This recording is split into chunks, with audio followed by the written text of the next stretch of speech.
से बनाकर सुनिए, मजा आएगा। तो उसके तरीके के साथ ताली मिलनी चाहिए ना। माँ सरस्वती को प्रणाम करता हूँ।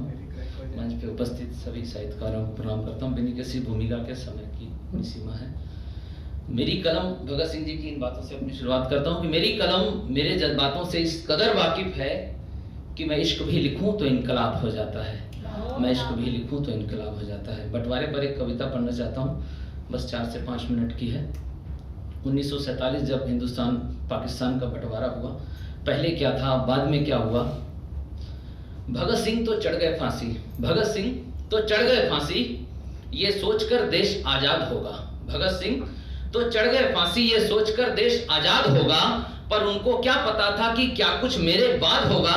आजादी के मस्तानों का जहां चुपके चुपके शोर हुआ करता था, दिल्ली पंजाब के अलावा क्रांतिकारियों का अड्डा लाहौर हुआ करता था। और क्रांतिकारियों की कभी कोई जाति नहीं हुआ करती थी, हिंदू मुस्लिम की तो यारों कभी कोई बात ही नहीं हुआ करती थी। और बैठ के सारे लोग आजादी के सपने देखा करते थे, गैर नहीं था कोई, सारे अपने देखा करते थे। मौका पाते ही ब्रिटिश सिपाहियों को बिल्ली बन नोचा करते थे। वो लाहौर में बैठकर रात दिन दिल्ली का सोचा करते थे। मगर रातों रात, मगर आजादी मिलते ही इन्होंने शमशान बना डाला। और दिल्ली से लाहौर तक एक था स्थान, इन्होंने 2 टुकड़े कर पाकिस्तान बना डाला। नेताजी सुभाष, भगत, चंद्रशेखर आजाद का सपना सब चूर चूर कर डाला। नजदीकियां थी वो सब दूर दूर कर डाला। और बीच पंजाब के रास्ते से खींची गई लकीर, बीच पंजाब के रास्ते से खींची गई लकीर। और मुल्क बांट लिया ऐसे जैसे बाप की थी जागीर। दोनों को बनना था प्रधानमंत्री, अब एक सच्चाई है।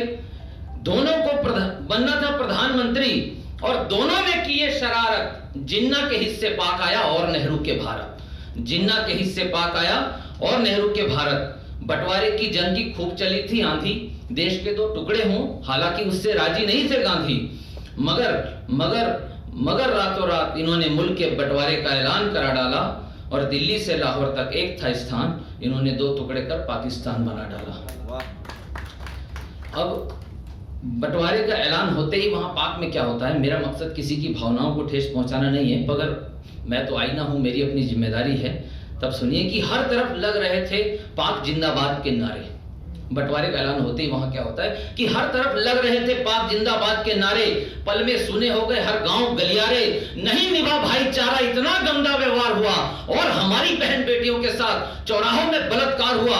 भाई भाई कहने वाले सामने तनकर अड़ गए थे। और हमारे लोग वहां पर गहन सोच में पड़ गए थे। क्या सोच में पड़ गए थे कि अगर बचानी है अपनी अस्मिता हवस के शैतान से, दिल पर रखकर पत्थर खुद ही मार दो तुम बेटियों को जान से। फिर कहीं पर रो रही थी माएं, कहीं पर चीख रहा था कोई बच्चा छोटा। और किसी ने दी जहर की पुड़िया, किसी ने अपने हाथ से अपनी बेटी का गला घोटा। केवल सुनने मात्र से तुम डर जाओगे, केवल सुनने मात्र से तुम डर जाओगे। वो ऐसा भयानक मंजर था, घाव अभी तक भरा नहीं, वो ऐसा खूनी खंजर था। फिर भी सब चुप रहे, सब मौन रहे, केवल इस आस पर। तुमने कहा था बापू बंटवारा होगा तो होगा मेरी लाश पर, तुमने कहा था बापू बंटवारा होगा तो होगा मेरी लाश पर। अब लाद कर लाशें लेकर पहुंची जब वो रेल भारत में, जब पहली ट्रेन आई उधर से, सारी ट्रेन में लाशें, लाद कर लाशें लेकर पहुंची जब वो रेल भारत में। देख हाल बेहाल हुए सब, दरारें आ गई सालों पुरानी इमारत में। किसी की बहन, किसी की बेटी, किसी की माँ, सब आ रहे हैं भारत, ये सबको आस थी। पर पूरी गाड़ी में 2 ही व्यक्ति जीवित थे, बाकी डब्बों में केवल लाश थी।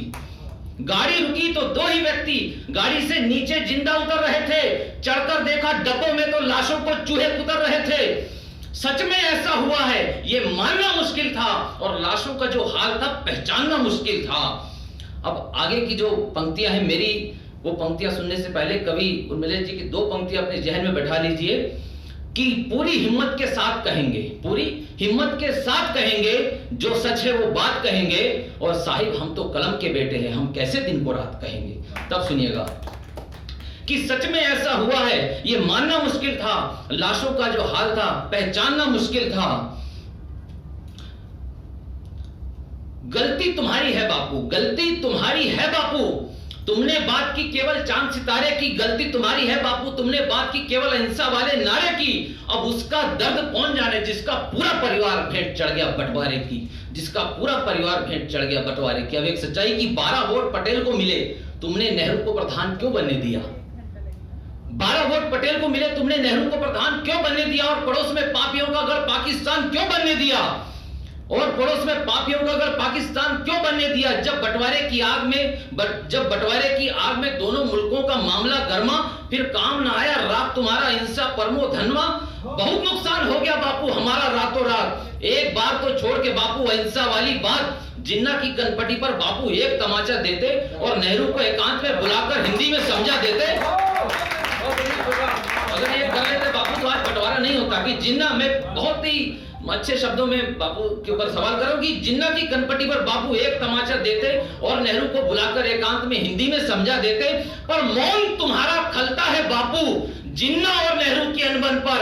अरे एक बार तो बैठ जाते बापू बंटवारे के विरोध में अनशन पर।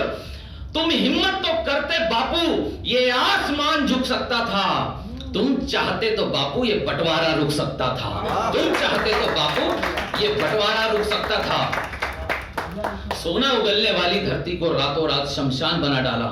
सोना उगलने वाली धरती को रातों रात शमशान बना डाला और दिल्ली से लाहौर तक एक था स्थान, इन्होंने 2 टुकड़े कर पाकिस्तान बना डाला। अंतिम है कि केवल नशा जहां बोया जाता है, केवल पूरी दुनिया में सबसे ज्यादा नशा पड़ोसी मुल्क बोता है। केवल नशा जहां बोया जाता है पड़ोस में ऐसा खलिहान बना है। केवल आतंक जहां पैदा होता पड़ोस में एक ऐसा स्थान बना है। और नींव भरी है लाशों से, ऊपर पाकिस्तान बना है। नींव भरी है लाशों से, ऊपर पाकिस्तान बना है। अंत में कि चंद्रशेखर को कोई गाली दे, देश चुपचाप सो जाता है। चंद्रशेखर को कोई गाली दे, देश चुपचाप सो जाता है। और बापू पर कोई सवाल उठा दे, वो देशद्रोही हो जाता है। उन वीरों का किसी ने ना सोचा जो रात दिन गोरों से थे लड़े, आजाद भारत का सपना लिए जो थे फांसी पे चढ़े। उन वीरों का सपना आज हुआ चकनाचूर है और सच बोलने की सजा फांसी है, तो मुझको फांसी मंजूर है।